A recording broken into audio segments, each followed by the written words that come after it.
You ever have a great day, like genuinely good, and then lie down at night and feel empty? Like something's missing, but you can't name it. Or you're in a group chat that's blowing up. Everyone's laughing, sharing memes, and you're right there with them, but you feel like you're watching through glass. That's loneliness. Not the kind you see in movies, the kind no one talks about, the kind that lives in rooms full of people. And if you felt it, if you're feeling it right now, this video is for you. Real quick, if this is already hitting home, if you're nodding along thinking, yeah, that's me, do me a favor and hit that like button. And subscribe if you want more conversations like this. All right, let's go deeper. Here's the strange thing about loneliness. It's not the absence of people. It's the absence of felt connection. Most people think loneliness means there's something wrong with me. But psychologically, loneliness is not a personality flaw. It's a signal. Just like hunger tells you your body needs food, loneliness tells you your nervous system needs connection. Nothing more, nothing less. The pain doesn't come from needing people. The pain comes from believing you shouldn't need them. Loneliness becomes suffering when you add a story to it. Everyone else has friends except me. I'm the one who got left behind. If I were different, this wouldn't be happening. Sound familiar?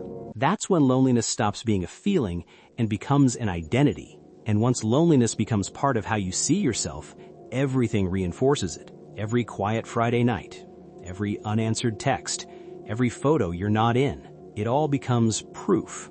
You've been told you're more connected than ever, right? Phones, messages, group chats, social media, content creators talking directly into your headphones. So why do you feel so alone? Because psychological connection isn't about access, it's about mutual presence. Watching people live their lives is not the same as being known in yours. Stay with me here because this next part is important. It's like drinking salt water when you're thirsty. For a moment, it feels like relief, but afterward, the thirst gets worse. Let me give you an example.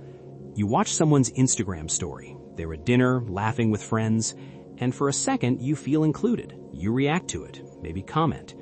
They reply with an emoji, but then you close the app and you're still in your room, still quiet, still alone. That's the salt water. Modern media gives you the simulation of closeness without the risk of vulnerability. No rejection, no awkward pauses, no effort. And your brain gets confused. It thinks, I'm around people, but your heart knows, I'm not being met. That gap is where loneliness grows. And here's what makes it worse. You can't even explain it to people, because how do you tell someone, I'm lonely, but I talk to people every day? How do you say, I'm surrounded, but I feel invisible? You can't, so you just don't.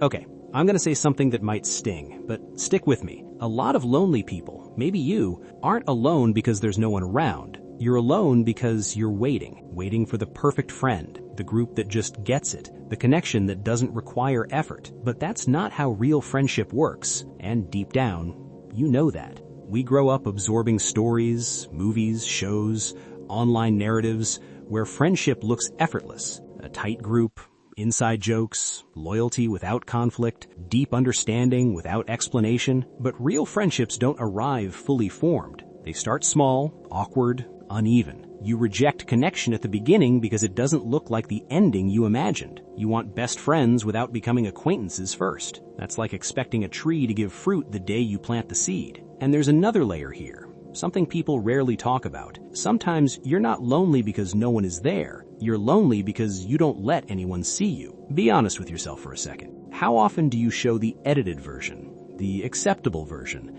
the I'm fine version? And then you wonder why no one feels close.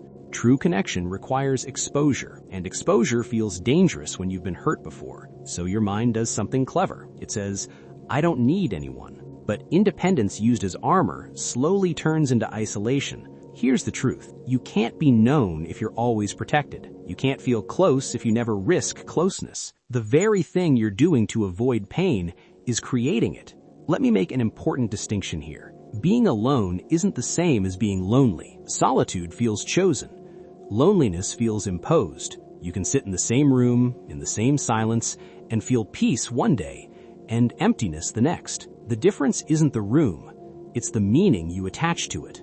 Loneliness whispers, this shouldn't be happening. You're missing out.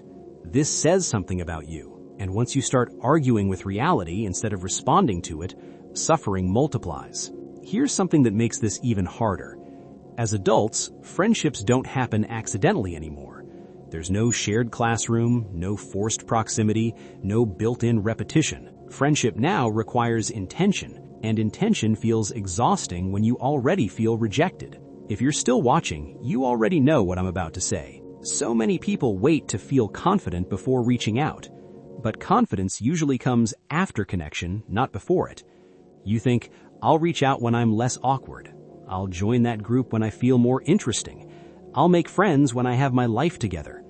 But that day never comes. Loneliness convinces you to isolate until you're ready, while readiness only arrives through connection. That's the trap. So what do? Here's a reframing that changes everything. You don't need deep connection immediately. You need consistent, low-pressure contact. Someone you can talk to for an hour. Someone you don't have to impress. Someone who doesn't drain you. That's it. Stop asking, could this person be my best friend? Start asking, can I enjoy this moment with them? Depth grows from time, not intensity. And here's something else. Psychologically, whatever you focus on expands. If every quiet moment becomes proof that you're alone, your brain will collect evidence relentlessly. But loneliness shrinks when attention moves outward, not in denial, not in distraction, but in contribution. Sometimes the fastest way out of loneliness is usefulness, volunteering, helping, being present for someone else's pain, not because your pain doesn't matter, but because purpose softens isolation. Loneliness says, no one needs me. Service quietly proves it wrong. Now, I need to say this because I don't want to make this sound easier than it is.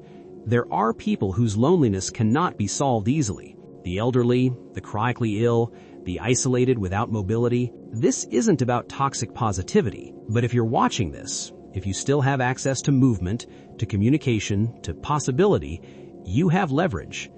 And leverage means hope. Loneliness is not a life sentence. It's a season, a painful one, but a temporary one. Here's what I want you to hear. Loneliness doesn't mean you're broken.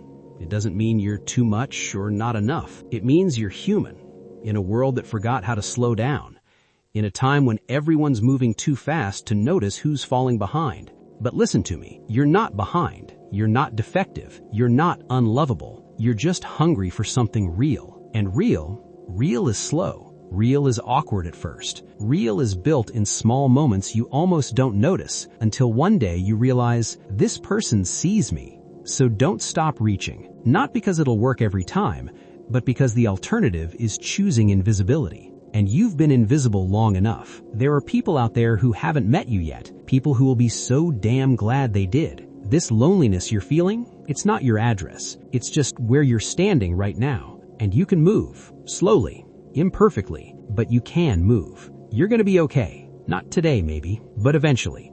I believe that, and I hope you will too. If this resonated, if you felt seen even for a moment, you're not alone in feeling alone. Drop a comment, even just an emoji, even just a period. Let's prove there are others out there who get it. And if you want more conversations like this, the kind that don't shy away from what's real, subscribe, hit the bell. You know the drill. Thank you for being here. Thank you for listening. See you in the next one.